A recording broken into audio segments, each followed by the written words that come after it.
Hello दोस्तों, आप सभी का स्वागत है अनुष्ठान क्लासेस में। आज के सेशन में हम सभी चर्चा करने वाले हैं यूपी टेट की संरचना और विषय वस्तु के बारे में, जिसे हम पैटर्न या सिलेबस के बारे में आज हम बहुत गहन अध्ययन करेंगे, ताकि हमें चीज़ें समझ में आए कि हमें कितनी चीज़ें पढ़ना है और कितना हमारे एग्ज़ाम के लिए इम्पॉर्टेंट है। ठीक है। और ये एग्ज़ाम जो होगा तो इसमें सबसे पहले हम देखेंगे कि यह जो यूपी टेट का एग्ज़ाम है ये 2 लेवल पे होगा। ठीक, पहला तो प्राथमिक स्तर पे है और दूसरा सीनियर यानी जूनियर स्तर पे है। तो प्राथमिक स्तर पे हम बात करें तो प्राथमिक स्तर टेट की जो परीक्षा होगी कक्षा 1 से 5 के लिए हम बात करेंगे प्राथमिक स्तर में। अगर हम परीक्षा की अवधि समझें तो परीक्षा के लिए कुल जो समय मिलेगा वो 2.5 घंटे का होगा, 150 मिनट की होगी। प्रश्नों की बात करें तो यूपी टेट में जो प्रश्न आएंगे वो बहुविकल्पीय प्रश्न होंगे और प्रत्येक प्रश्न का एक एक अंक निर्धारित किया गया है। ठीक है।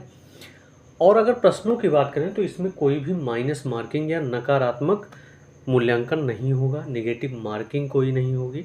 तो ये एग्ज़ाम देना बहुत ही आसान होगा। ठीक है। और तैयारी भी हम सभी आसानी से बेहतरीन तरीके से कर सकते हैं।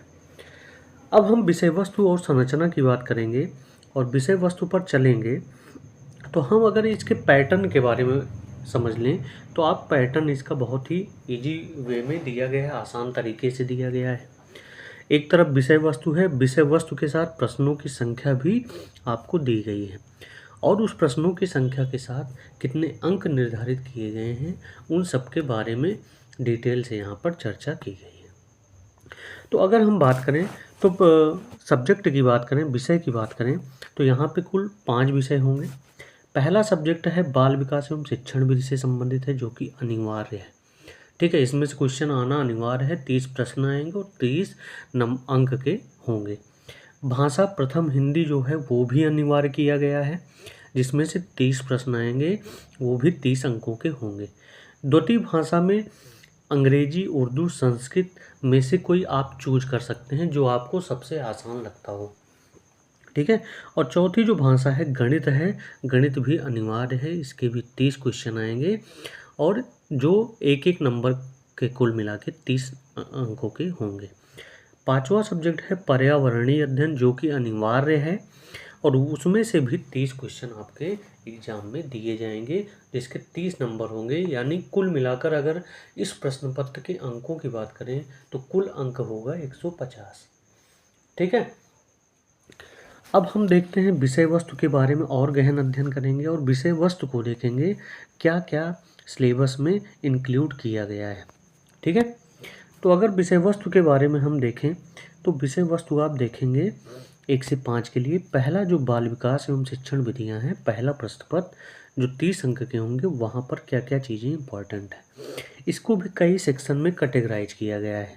बाल विकास पहला है, दूसरा है सीखने का अर्थ एवं सिद्धांत क्या होगा, तीसरा है शिक्षण विधियाँ कौन कौन सी पढ़नी है, चौथा है समावेशी शिक्षा निर्देशन एवं परामर्श में क्या क्या पढ़ना है। ठीक है। और जो पांचवा सेक्टर है वो अधिगम और अध्यापन के विषय में क्या क्या चीज़ें पढ़ना है उन सब के बारे में आपको ध्यान रखना होगा। अब हम विषय को समझते हैं क्या क्या पढ़ना है चीज़ें।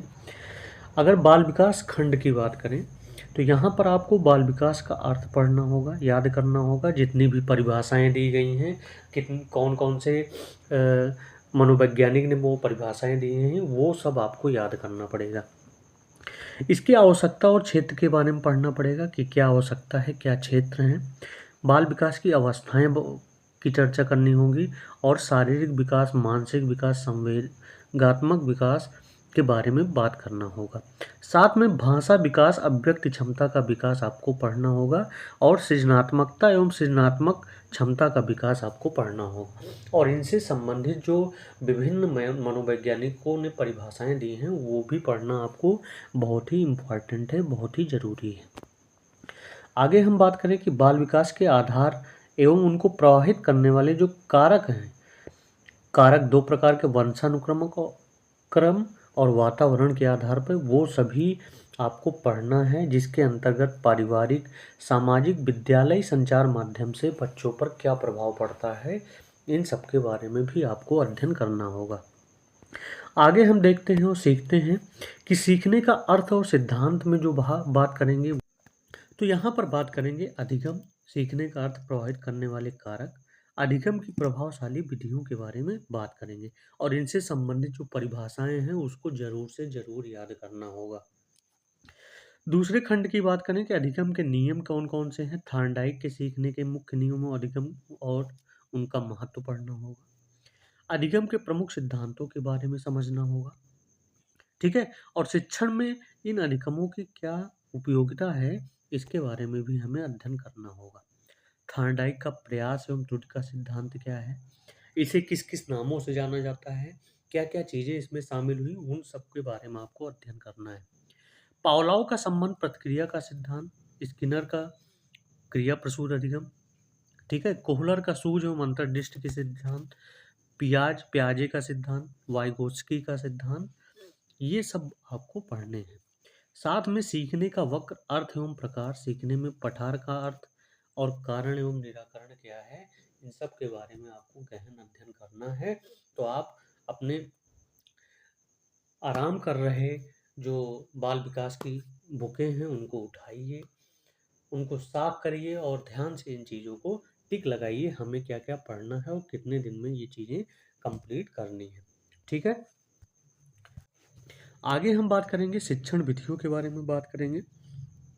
तो शिक्षण विधियों में शिक्षण का अर्थ क्या है, उद्देश्य क्या है, संप्रेषण क्या है, शिक्षण के सिद्धांत क्या हैं, शिक्षण के सूत्र क्या हैं, शिक्षण प्रविधियां, शिक्षण की नवीन विधाएं, सूक्ष्म शिक्षण एवं शिक्षण के आधारभूत कौशल कौन कौन से, ये सब पढ़ने हैं। यानी यहाँ से समझ में आ रहा है कि यूपी में डीएलएड के जितने भी सिलेबस हैं, ठीक है, बाल विकास से संबंधित फर्स्ट सेमेस्टर से लेकर फोर्थ सेमेस्टर तक की जितनी बुकें हैं बाल विकास से संबंधित, उन सभी को पढ़ना है। साथ में दूसरा पेपर वहाँ पे जो होता है उन सबको भी बुक से आपको पढ़ना पड़ेगा, ठीक है। आगे हम बात करें और आगे चलें तो समावेशी शिक्षा के बारे में बात करेंगे, जो कि आपको सेमेस्टर थर्ड या फोर्थ में आपको की बुकों में ये दिया गया होगा। तो अगर हम बात करें तो शैक्षिक समावेश से अभिप्राय, पहचान, प्रकार, निराकरण, यथा अपवंचित वर्ग, भाषा, धर्म, जाति आदि क्षेत्र, वर्ण, लिंग, शारीरिक दक्षता, दृष्टिबाधित, श्रवण बाधित एवं वाक अस्थिबाधित मानसिक क्षमता का विकास पड़ता है, ठीक है।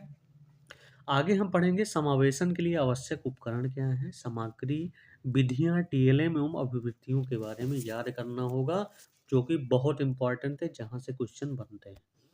आगे हम पढ़ेंगे समावेशित बच्चों का अधिगम जांचने हेतु आवश्यक टूल एवं तकनीक क्या है। समावेशित बच्चों के लिए विशेष शिक्षण विधियां यथा ब्रेल लिपि आदि के बारे में पढ़ना है, कब तैयार हुआ, कब से चालू हुआ, कब ब्रेल लिपि दिवस मनाई जाती है, इन सब के बारे में। आगे हम पॉइंट पे चलेंगे, समावेशी बच्चों हेतु निर्देशन एवं परामर्श, अर्थ, उद्देश्य, प्रकार, विधियां, आवश्यकता एवं क्षेत्र के बारे में पढ़ेंगे। साथ में परामर्श में सहयोग देने वाली विभिन्न शाखाओं के बारे में बात करेंगे, जिसमें से मनोविज्ञान उत्तर प्रदेश प्रयागराज, मंडलीय मनोविज्ञान केंद्र मंडल स्तर पर कौन कौन से हैं, जिला चिकित्सालय के बारे में, डाइट के बारे में पढ़ेंगे, प्रशिक्षित डाइट मेंटर के बारे में पढ़ेंगे, पर्यवेक्षण एवं निरीक्षण तंत्र के बारे में पढ़ेंगे, समुदाय एवं विद्यालय की सहयोगी समिति, सरकारी एवं गैर सरकारी संगठन और बाल अधिगम में निर्देशन एवं परामर्श के महत्व के बारे में चीजों को पढ़ना होगा। आगे हम चलेंगे अधिगम और अध्यापन में क्या क्या पढ़ना है। इसमें सोचना है जो आप सीटेट की जितने भी जिस तरह से तैयारी करते थे वो सभी इस पार्ट में आपके आ जाएंगे। किस पार्ट में, यहाँ पे हम बात करेंगे अधिगम और अध्यापन में, क्योंकि वहां भी क्वेश्चन उसी हिसाब से पूछ। तो यहाँ पे पहला क्वेश्चन आता है, बालक किस प्रकार सोचते हैं, सीखते हैं, बालक विद्यालय प्रदर्शन में सफलता प्राप्त करने में कैसे और क्यों असफल होंगे। अधिगम और अध्यापन की बुनियादी प्रक्रियाएं, बालकों की अधिगम कार्यनीतियां, सामाजिक क्रियाकलाप के रूप में अधिगम, अधिगम के सामाजिक संदर्भ के बारे में पढ़ना होगा। एक समस्या समाधानकर्ता और एक वैज्ञानिक अन्वेषक के रूप में बालक क्या कैसे रहता है। बालक में अधिगम की वैकल्पिक संकल्पना, अधिगम प्रक्रिया महत्वपूर्ण चरणों के रूप में बालक की त्रुटियों को समझना, बोध एवं संवेदनाएं, प्रेरणा और अधिगम, अधिगम में योगदान देने वाले कारक एवं निजी एवं पर्यावरणीय चीज़ों को पढ़ना होगा। ठीक है, इतनी बात समझ में आ गई। अब हम चलते हैं पेपर 2 पे, जिसे भाषा फर्स्ट जो कि हिंदी है वो भी क्या है, अनिवार्य है। यहाँ पे क्या-क्या चीज़ें पढ़नी है, अपठित अनुच्छेद आएगा, पैराग्राफ आएगा, उस वो आपको पढ़ना होगा। हिंदी वर्णमाला स्वर्ण व्यंजन के बारे में पूछा जाएगा। वर्णों के मेल से मात्रिक तथा अमात्रिक शब्दों की पहचान, वाक्य रचना, हिंदी की सभी ध्वनियों के पार्श्विक अंतर की जानकारी, विशेष रूप से सा, खा, सा, बा, वा, ढा, ये सारी चीज़ें हमें पढ़ना है। हिंदी भाषा की सभी ध्वनियों, वर्णों, अनुस्वार, अनुनासिक एवं चंद्र बिंदु में अंतर क्या होता है। संयुक्ताक्षर एवं अनुनासिक ध्वनियों के प्रयोग से बने शब्द पढ़ने हैं, यानी जो व्याकरण में जितनी भी चीज़ें आती हैं वो सारी चीज़ें आपको ध्यान में रखनी होंगी। आगे पढ़ना है सभी प्रकार की मात्राएं, विराम चिन्हों के बारे में प्रयोग करना है, पढ़ना है। विलोम, समानार्थी, तुकांत, अतुकांत, समान ध्वनियों वाले शब्द पढ़ने हैं। संज्ञा, सर्वनाम, क्रिया विशेषण, ये सारी चीज़ें आती हैं। वचन एवं लिंग एवं काल, यहाँ से क्वेश्चन ज़्यादा पूछा जाता है। प्रत्यय, उपसर्ग, तत्सम, तद्भव और देशज शब्दों की पहचान एवं उनमें अंतर क्या है। लोकोक्तियों, मुहावरों के अर्थ याद करने होंगे। संधियों के बारे में पढ़ना होगा, स्वर संधि, व्यंजन संधि, विसर्ग संधि के बारे में, और इनकी क्या-क्या प्रकार हैं वो भी पढ़ने हैं। वाच्य, समास एवं अलंकार पढ़ने हैं। कवियों एवं लेखकों की रचनाएँ पढ़नी हैं, और ये बहुत इम्पोर्टेंट क्वेश्चन है। आगे जो सीटेट में आप जैसे पढ़ते थे वहाँ यहाँ भी हिंदी में वो चीज़ें तैयार करनी होंगी। अधिगम एवं अर्जन कैसे होगा, भाषा अध्यापन के सिद्धांत क्या हैं, सुनने और बोलने की भूमिका, भाषा का कार्य तथा बालक किस प्रकार उपकरण का प्रयोग करते हैं, मौखिक एवं लिखित रूप में विचारों का संप्रेषण किस प्रकार से किया जाता है, व्याकरण की भूमिका क्या है, भिन्न कक्षा में भाषा पढ़ाने की चुनौतियाँ क्या हैं, भाषा की कठिनाइयाँ क्या हैं, त्रुटियाँ एवं विकार क्या हैं, ये सारी चीज़ें आपको पढ़नी होंगी। साथ में भाषा कौशल क्या है, भाषा बोधगम्यता एवं प्रवृत्ता का मूल्यांकन कैसे होगा, अध्यापन अधिगम सामग्रियाँ, पाठ्य पुस्तक, मल्टीमीडिया सामग्री, कक्षा का बहुभाषाई संसाधन क्या होगा। ठीक है।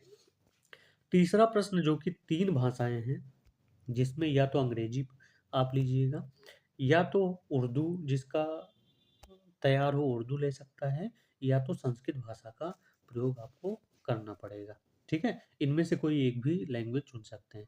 इंग्लिश में आप जानते हैं क्या है, जैसे आप हिंदी में पढ़ रहे होंगे, unseen passage, subject, predicate, kind of sentence, part of speech, kind of noun, pronoun, adverb, adjective, verb, preposition, conjunction, ये सारी चीज़ें पढ़नी है। साथ में टेंस का यूज़ आना चाहिए, आर्टिकल आना चाहिए, punctuation, word formation, active passive और सिंगुलर एवं प्लूरल वर्ब के बारे में पढ़ना है। साथ में जेंडर तैयार करना है। ये तो हुई आपकी क्या इंग्लिश के विषय में, या कोई व्यक्ति, कोई भी स्टूडेंट अगर इंग्लिश चूज़ करता है तो उसमें ये सारी चीज़ें पढ़नी होंगी। ठीक है, उर्दू में भी आप जानते हैं अपठित अनुच्छेद, ज़बान की फ़न्नी महारतों की मालूमात, ठीक है, मशहूर अदीबों एवं शायरों की हालात ज़िंदगी एवं उनकी जानकारी यानी जीवन परिचय, ठीक है, सही इमला या फिर हम तलुक्कु की मश्क। तो जो उर्दू का विशेषज्ञ हो वो चीज़ें आपको देख सकते हैं, यहाँ पर ये सिलेबस में दिया गया है। मुहावरे दिया गया है, जरबुल अमसार की मालूमात दी गई है, ठीक है। मख्तलिफ समाजी मसायल जैसे माहौलौती, आलतूगी, जिनसी, नाबरागरी, इन सब के बारे में आपको पढ़ना है। नज़्में पढ़ने हैं, कहानी पढ़नी है एवं संस्मरण याद करना है। अब हम फिर से बात करेंगे संस्कृत भाषा, क्योंकि अधिकतर यहाँ यूपी के विद्यार्थी संस्कृत ही चूज़ करते हैं। तो संस्कृत में क्या-क्या पढ़ना है, और साथ में संस्कृत पढ़ने से एक फ़ायदा है कि आपका सुपर टेट में भी कुछ क्वेश्चनें तैयार होंगे। इसमें भी अपठित अनुच्छेद पढ़ना है, संज्ञाएँ पढ़ना है, अकारांत पुल्लिंग, स्त्रीलिंग, नपुंसकलिंग, स्त्री इकारांत स्त्रीलिंग, उकारांत पुल्लिंग, ऋकारांत पुल्लिंग, ऋकारांत स्त्रीलिंग, ये सारी चीज़ें पढ़नी है। ठीक है? घर, परिवार, परिवेश, पशु-पक्षियों, घरेलू उपयोग की वस्तुओं के संस्कृत के नाम पढ़ने होंगे, सर्वनाम, संक्रियाएँ, शरीर के प्रमुख अंगों के संस्कृत में नाम क्या होंगे, अव्यय क्या है, संधि, सरल शब्दों की संधि विच्छेद पढ़ना होगा, केवल दीर्घ संधि, संख्याएं संस्कृत में क्या कही जाती हैं, लिंग, वचन, प्रत्याहार, स्वर के प्रकार, व्यंजन के प्रकार अनुसार एवं अनुनासिक व्यंजन पढ़ना होगा, स्वर व्यंजन एवं विसर्ग संधियां, समास, उपसर्ग, पर्यायवाची शब्द, विलोम शब्द, कारक प्रत्यय पढ़ने होंगे, एवं कवियों एवं लेखकों की रचनाएं पढ़नी होंगी। ठीक है, आगे हम देखेंगे भाषा विकास का अध्यापन, जो कि आप सीटेट में संस्कृत में जिस प्रकार क्वेश्चन करते थे, उसी प्रकार यहाँ भी है। अधिगम एवं मार्जन पढ़ना है, भाषा अध्यापन के सिद्धांत देखने होंगे। सुनने और बोलने की भूमिका, भाषा का कार्य क्या है? ठीक है, मौखिक और लिखित रूप में विचारों का संप्रेषण कैसे होगा? भाषा कौशल क्या है? बोधगम्यता, ये सारी चीज़ें जैसे आप हिंदी अनिवार्य वाले टॉपिक में पढ़ चुके हैं, वैसे यहाँ भी करना है। अब यहाँ पे आप जानते हैं गणित बहुत ज़रूरी है। तो गणित विषय में क्या-क्या चीज़ें आएँगी? संख्याएँ, संख्याओं का जोड़, घटाना, गुणा, भाग, ठीक है? एलसीएम और महत्तम समापवर्तक, जिसे एलसीएम और एचसीएफ कहेंगे। भिन्नों का जोड़-घटाव क्या होगा? एक-एक नियम क्या है? जोड़, घटाना, गुणा, भाग क्या है? और इसमें से प्रतिशत आएगा, जो कि इम्पोर्टेंट है। प्रतिशत से ज़्यादा क्वेश्चन पूछे जाते हैं। लाभ-हानि का क्वेश्चन आएगा, साधारण ब्याज का आएगा। ज्यामितीय आकृतियों में पृष्ठकोण, त्रिभुज, वृत्त का आएगा। धन का आएगा। मापन रूप, समय, तौल, धारिता, लंबाई एवं ताप में क्या परिवर्तन हो, ये सारी चीज़ें। परिमित से आएगी, त्रिभुज आया तो ये भी इम्पोर्टेंट टॉपिक है। कैलेंडर, आंकड़े, आयतन, धारिता, घन, घनाभ, क्षेत्रफल, आयत, वर्ग, रेलवे तथा बस समय सारणी, आंकड़ों का प्रस्तुतीकरण, ये सारे मैथ में सिलेबस दिए गए हैं। ठीक है, अध्यापन संबंधी मुद्दे क्या हैं? गणितीय तर्क, ये भी आप जो सीटेट के पैटर्न पढ़ते थे, वही चीज़ यहाँ पे भी अध्यापन संबंधी मुद्दों में पढ़ना है। पाठ्यचर्या में गणित का स्थान क्या है? गणित की भाषा, सामुदायिक गणित, औपचारिक और अनौपचारिक पद्धतियों के बारे में, शिक्षण की समस्याएँ, त्रुटि विश्लेषण, अधिगम अध्यापन के प्रासंगिक पहलू पढ़ने हैं, नैदानिक एवं उपचारात्मक शिक्षण पढ़ना है। ठीक है? अब आते हैं ईवीएस पे। ईवीएस में क्या-क्या पढ़ना है? तो ईवीएस में परिवार पढ़ना है, भोजन, स्वास्थ्य एवं स्वच्छता पढ़ना है, आवास, पेड़-पौधे एवं जंतुओं के बारे में, हमारा परिवेश, मेला, स्थानीय पेश से जुड़े व्यक्ति एवं व्यवसाय, जल, यातायात, संचार, खेल एवं खेल भावना, भारत, नदियाँ, पर्वत, पठार एवं वन, यातायात, महाद्वीप एवं महासागर पढ़ने हैं। नदियाँ, पर्वत, पठार, वन, यातायात पढ़ना है और संविधान पढ़ना है। ठीक है? ये चीज़ें आपको पढ़नी होंगी। यानी ईवीएस में आपको संविधान के कुछ टॉपिक याद करने होंगे, जैसे शासन व्यवस्था में स्थानीय, ग्राम पंचायत, नगर पंचायत, जिला पंचायत, नगर पालिका, नगर निगम, जिला प्रशासन, ठीक है? न्यायपालिका, कार्यपालिका व्यवस्था भी, यानी पूरी आपकी पॉलिटिक्स से जो आप कॉम्पिटिशन एग्ज़ाम में पढ़ते थे, वो पढ़नी होगी। राष्ट्रीय प्रतीक, मतदान एवं राष्ट्रीय एकता आपको पढ़ना होगा। ठीक है? पर्यावरण में आवश्यकता क्या है, उपयोगिता क्या है, पर्यावरण के प्रति सामाजिक दायित्व क्या है, ये सारी चीज़ें याद करनी होगी। फिर आ गया अध्यापन संबंधी मुद्दे। तो सीटेट में जिस प्रकार ईवीएस के पेपर में आप देखते थे, तो यहाँ पे अध्यापन संबंधी मुद्दे आपको पढ़ने होंगे। ठीक है? ये चीज़ें आपको समझ में आ गई हैं, तो अपनी तैयारी को एक टाइम टेबल बनाइए, क्योंकि एग्ज़ाम जुलाई में है और इस समय अप्रैल चल रहा है। तो आप ऐसा टाइमिंग बनाइए कि आप सारी चीज़ों को पढ़ सकें और आपको वो चीज़ें तैयार हो जाएँ। ठीक है?